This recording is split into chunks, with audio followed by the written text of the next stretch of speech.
Família, parece que a Tebet traiu o companheiro de 9 dedos. Que coisa, hein?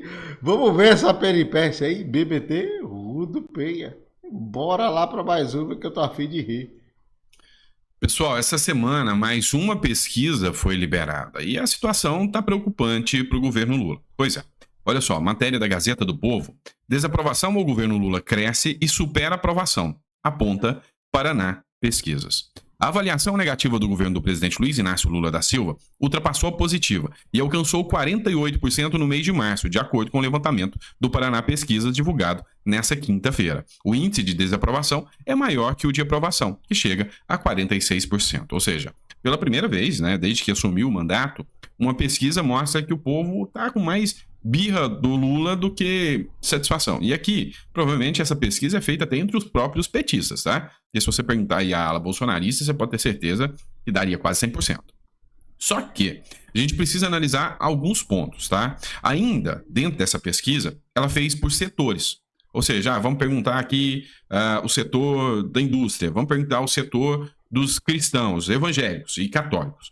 E aí, uma pesquisa também do Poder 360, agora, do Poder Data, ela analisou que parece que o Lula está melhor entre os católicos. 52% dos católicos dizem que Lula é melhor do que Bolsonaro. A impressão da matéria aqui é de que os católicos, que antes eram 59%, então a gente tem que dizer também que as pesquisas anteriores diziam que 59% dos católicos preferiam Bolsonaro, e caíram, agora 52% acham, 59% achavam que Lula era melhor do que Bolsonaro, e agora só 52% acha que é melhor. Segundo a matéria do Poder 360, metade dos eleitores que afirmam se identificar com a religião católica dizem considerar que o terceiro mandato do governo do Luiz Inácio Lula da Silva é melhor do que o do ex-presidente Jair Bolsonaro. Essa taxa oscilou 7 pontos percentuais para baixo desde janeiro, dentro da margem de erro do extrato da pesquisa de 3,6 pontos percentuais. Então, na visão deles, né, dos católicos, 59% achava que o Lula era melhor e agora só 52%. Então, a queda também está entre os católicos. Um ponto que a gente precisa levantar aqui, tá? Os evangélicos, ou melhor, os protestantes, né? Os crentes, assim como o pessoal costuma chamar, né? Os protestantes, os evangélicos, eles têm uma similaridade muito maior com o Bolsonaro. Isso é fato. Então, quando você faz a pesquisa entre os evangélicos, o Lula está lá embaixo e o Bolsonaro está bem acima. Mas em relação aos católicos também, eu acreditava que Bolsonaro tivesse melhor nas pesquisas. Mas e vocês? O que vocês acham aí? E aí, para constar, ontem o Bolsonaro participou de um evento, né, de Páscoa lá. Ele e a Michelle Bolsonaro, que é evangélica, vocês sabem disso. E eu vou colocar um trechinho aqui que foi divulgado até nas próprias redes sociais do Bolsonaro também. Vamos usar a toda a igreja, estenda as mãos, levante as suas mãos. Pai, essa noite tão especial que celebramos neste dia. Então, assim, o Bolsonaro fez essa publicação, fez questão de, junto com a Michelle, mostrar a sua relação com esse grupo. O Bolsonaro, que é católico, a Michelle, que é evangélica, fizeram questão de sinalizar a esse público também. E tudo isso, gente, vocês podem achar que não, mas interfere bastante no pleito eleitoral, porque é um público que define votos e define bastante. E aí, como eu disse para vocês, a popularidade do Lula caiu, tá? Pela primeira vez nas pesquisas, já mostra que a rejeição ao Lula está maior do que a aprovação. E o Bolsonaro teve em Balneário Camboriú uma matéria da Itatiaia, mostra pra gente aqui um evento em que, eu não vou colocar o vídeo todo dá uns 4 minutos, mas um evento em que Bolsonaro participou com outros políticos lá em Balneário Camboriú e, gente, literalmente lotou. Dá uma olhada aqui, eu vou tirar o áudio, vou colocar aqui só as imagens, vocês vão vendo as imagens aqui. Então, o Bolsonaro, ele participou de um ato com políticos lá em Santa Catarina, né? Até o Jorginho Melo, o Jorge Seife, entre outros políticos também participaram. Ele não permitiu que candidatos participassem, teve até o evento lá que virou um meme aí, que o Bolsonaro mandou baixar o peru, né? Ou seja, que o candidato com um apelido aí de peru descesse do palanque porque ele é candidato, falou que ele não quer dar margem para qualquer discussão depois de estar fazendo evento antecipado.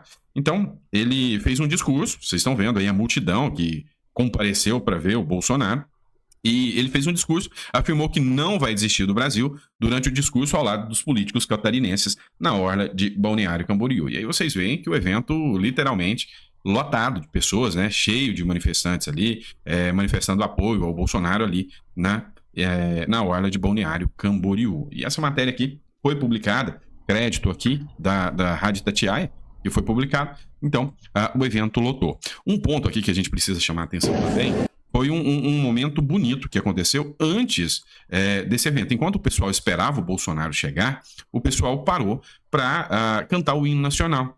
E é bonito de ver as pessoas acreditando no Brasil, cantando o hino nacional, e o outro lado prega, sabe, queimam bandeiras, pintam de vermelho, sabe? Parece que tem uma ojeriza ao sentimento de ser brasileiro. E aí é bonito ver a multidão cantando o hino nacional enquanto espera Bolsonaro. Ou seja, é indiscutível o tamanho do apoio popular que o Bolsonaro tem. Olha só essas imagens aqui.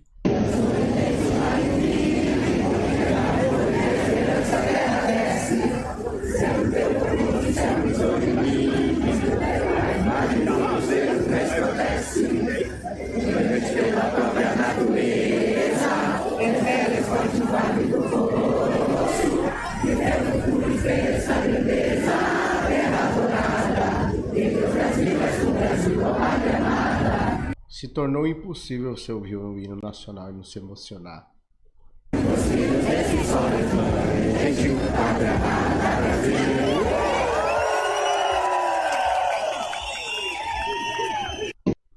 Qual o melhor pão para o emagrecimento? Sabia que pode comer pão no emagrecimento, mas tem um tipo certo. Oh, não me fale isso não, meu filho. Você vê que o pessoal vai pelo sentimento de luta pelo Brasil, o sentimento ainda de, sabe, de acreditar que o Brasil pode ser um país, de uma terra de oportunidades, um país em que a economia não seja tão ideológica como é apresentada hoje, enfim. Ainda tem muita gente que tem esperança e acredita que o Brasil pode ser um país diferente, e é bonito ver a população cantando o hino nacional. E aí, como a gente está falando de manifestação, Bolsonaro, Lula, pesquisas, a Silvia Wayampi, que é apoiadora do Bolsonaro, é indígena, ela fez uma publicação e escreveu o seguinte: ele é amado, o resto é discurso inventado. Citando aqui uma publicação que ela mesma fez, tá? De indígenas, mandando um recado aí ao Bolsonaro. Acompanha aqui comigo. Fala, senhor presidente Bolsonaro. Estamos aqui mandando vídeo para você. Pra gente você marcar a data para nós, para encontrar pessoalmente. Porque nós, indígenas, sempre apoiamos você, sempre estaremos juntos. Essa luta é nossa. Essa luta pela nossa liberdade, pela nossa pátria. Então, estamos juntos, presidente. Estamos ansiosos de te ver, tá bom? Espero que você mandar vídeo, outro vídeo para nós também, ou ligação também, para a gente se encontrar pessoalmente, Bolsonaro. Então, estamos juntos, presidente. Estamos ansiosos de te ver, Bolsonaro. Então, espero que você responda para nós quando que a gente pode ser encontrado, presidente. Estamos juntos. Você, melhor do mundo. Você receba, presidente. Então, estamos juntos, presidente, melhor do mundo. Receba, presidente. Estamos juntos. E aí você vê aí o pessoal aí, os indígenas, demonstrando apoio ao Bolsonaro. E aí é indiscutível, né, que hoje a gente tem aí um jogo muito grande em busca do eleitorado.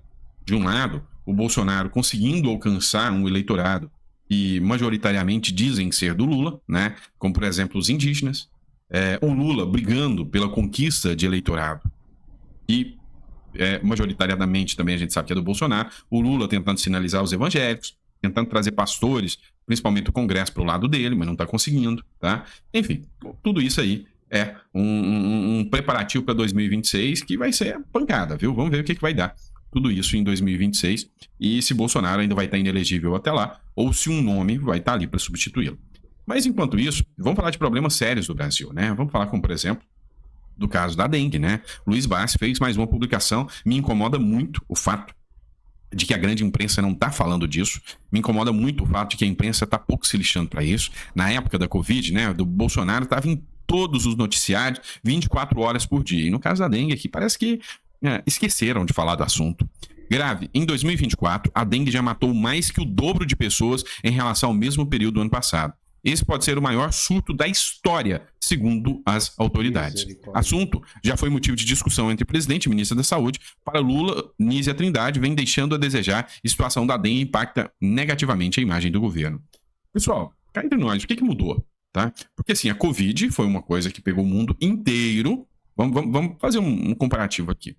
A Covid surgiu, né, todo mundo sabe, lá na China, alastrou pelo mundo inteiro. Locais, vários lugares do mundo tiveram perdas lastimáveis no mundo inteiro. Foi algo que ninguém sabia o que era, pegou todos de surpresa e todo mundo teve que lutar para tentar resolver aquilo, e a imprensa batendo o tempo inteiro no Bolsonaro, críticas sobre a questão das vacinas e tudo mais. E aí nós temos a dengue, que é uma doença conhecida há muito pelos brasileiros, de longa data. Nós temos essa doença e, os meios de prevenção já são conhecidos pelos brasileiros. E a falta de investimento de recursos na saúde, a falta de mobilização.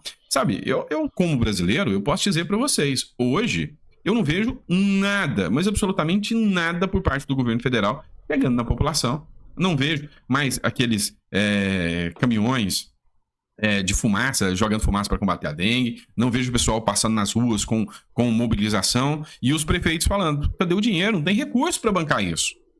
Mas tem muito recurso para bancar aí a farra aí com o dinheiro público. Então, enfim, a imprensa está sendo porca, está sendo nojenta, por demonstrar uma parcialidade brutal, arrogante, prepotente. Assim, a diferença que eu estou vendo de postura entre a Covid e a dengue, a imprensa não está falando, com medo de alarmar as pessoas. Então, a imprensa aqui com uma postura totalmente diferente, né? E o presidente da República nem fala sobre o caso, nem comenta, É uma pincelada, uma leve pincelada para não fazer alarde, porque a preocupação maior é a imagem dele mais preocupante do que a vida dos cidadãos. Tá de piada com a minha cara, né, pessoal? Então, assim, não dá pra gente acreditar que nós estamos indo pro caminho certo dessa forma. Outra matéria que eu trago para vocês, matéria da Terra, tá? Rede Dia, que é uma grande rede de supermercados do estado de São Paulo, eu conheço bastante. Rede Dia, Carrefour, no Brasil inteiro vocês conhecem Carrefour, Americanas e outras. Fechamento de lojas de gigantes do varejo podem levar a 35 mil demissões. Gigantes do varejo brasileiro anunciaram que vão fechar mais de 750 lojas no país. É o caos chegando, tá? É o caos se instaurando no Brasil. Gigantes do varejo como Carrefour, Americanas, Dia, Marisa, Casas Bahia estão passando por uma crise e estão fechando mais de 750 lojas no país. Essa redução de lojas deve promover demissões em massa. Com base nos balanços divulgados pela varejista, Metrópolis fez uma estimativa que ocorra 35 mil cortes, ou seja, 35 mil pessoas no olho da rua. Tem como isso dar certo? Não tem. Não tem. E aí nós temos um ministro do Trabalho que o cara fala que o Banco Central precisa estudar mais, né? O Banco Central precisa estudar mais, cortando juros para segurar a inflação, tem que liberar o emprego. Mas não é papel do Banco Central fazer políticas incentivadoras de geração de renda, não. É do governo. Então, assim, ele culpa o Banco Central de estar errado por estar fazendo o trabalho que é do Banco Central. E fala que o Banco Central está errado porque não está fazendo o papel que é do governo. Não tem como essa equação dar certo. Então, meu amigo, se prepara. Nós temos 2024 aí, 2025, 2026. Se prepara que nós vamos estar num momento econômico complexo da vida aí do nosso país, da vida econômica do nosso país, né? Pessoal, vamos lá. Todo mundo de olho em... Esse exemplo aí é a mesma coisa que você pegar e culpar o cobrador se caso o motorista do ônibus bater. A culpa é de quem? É do motorista ou do cobrador? 2026, certo? 2024, né? E 2026. Primeiro 2024. Vou fazer um comentário para vocês, principalmente para o mundo político, isso vale demais, tá? Vou dar uma de coach aqui para vocês. Algumas pessoas têm valor, outras têm só preço mesmo. E isso é muita diferença. Por que eu vou citar isso? Gente que fala mal, depois está no palanque, depois fala mal, isso aí é o que mais se tem na política brasileira. É percebendo claramente que essa máxima vale muito, ou seja, a maioria tem preço, valor não. Vamos lá. Matéria do Metrópolis, e a gente vai citar aqui. A Simone Tebet diz que subirá no palanque de Ricardo Nunes quando o Bolsonaro não estiver lá. Olha só que interessante. A Simone Tebet é ministra do Lula, falou que o Lula é um corrupto, falou que o Lula participou do maior escândalo de corrupção do país e que ela não compactua com isso, votou pelo impeachment da Dilma Rousseff enquanto senadora, agora é ministra do Lula, fica ali dando aso às loucuras que o governo Lula está fazendo aí na economia, e agora ela vai dividir palco ou palanque com o Nunes, que é apoiado pelo Bolsonaro, mas não quer papo com o Bolsonaro. Olha só que coisa. A ministra do Planejamento e Orçamento, Simone Tebet, diz que não vai se recusar a subir no palanque do prefeito de São Paulo, Ricardo Nunes, seu correligionário, desde que seja chamada em dias diferentes do ex-presidente Jair Bolsonaro. Nunes é pré-candidato à reeleição na capital paulista. E aí, até agora o Ricardo Nunes não convidou ela e, segundo interlocutores, nem quer convidar porque pode queimar a imagem dele, tá? Mas são do mesmo partido. E aí, o ponto aqui é que, sabe, não tem essa questão de ideais, Não, simplesmente vão. Ela que é ministra do Lula, o Lula hoje apoia o Boulos hoje, que tá aí colado no Lula, tá tentando se desprender porque o Lula tá fazendo a campanha do Boulos ir pro buraco, sabe? Tá cada vez mais distante, ver o Boulos tendo um bom desempenho na campanha, então a situação não tá boa para ele. E ainda sobre a Tebet, vamos lembrar, né? Um ponto interessante é que a internet não te deixa esquecer. Olha só uma publicação da Simone Tebet em setembro de 2022. A Petrobras quase quebrou devido aos escândalos de corrupção do governo do PT. É preciso mudar isso. Vamos manter a Petrobras na extração e privatizar as refinarias superfaturadas no governo petista. Você consegue entender isso? Esse aqui é aquele trecho emblemático que você deve conhecer da Simone Tebet, onde ela fala dos absurdos da Petrobras do Lula, né? O Lula não tem a capacidade de fazer uma meia-culpa, né, como grande orquestrador do até então maior escândalo da história da República, que foi o Petrolão. Ou seja, aqui, indiscutivelmente, ela não põe em dúvida, em momento algum, o escândalo que foi o Petrolão e o envolvimento do Lula com isso. Mas, hoje, eles querem reescrever a história em relação a Lava Jato, falando que nada daquilo aconteceu, afinal, hoje são aliados, né? E aí a Simone também fez outra publicação. A Petrobras é uma estatal que tem autonomia de gestão administrativa, financeira e não pode ter ingerência política. Não é assim que a Constituição determina, e não pode ser assim sob pena de cometer o mesmo erro do passado, de quase ter quebrado a Petrobras. Também em 2022, né? Ela nunca publicaria isso depois que tá com o Lula, com o governo do amor. Mas, entretanto, todavia, contudo, agora, no dia 30 de março, a Simone Tebet vai contra tudo aquilo que ela falou, postou e pregou em 2022. E agora, a Tebet defende o direito de Lula em indicar Manteiga para cargos em conselhos. Ministra do Planejamento também não diz ver interferência do governo sobre a Petrobras. Ou seja, agora que está aliada, que está do lado, tudo aquilo que ela dizia, que ela pregava, que ela falava, foi esquecido. É por isso que eu lembrei da frase. Alguns têm preço, outros têm valor, tá? Me veio muito a calhar essa frase nesse momento, tá certo?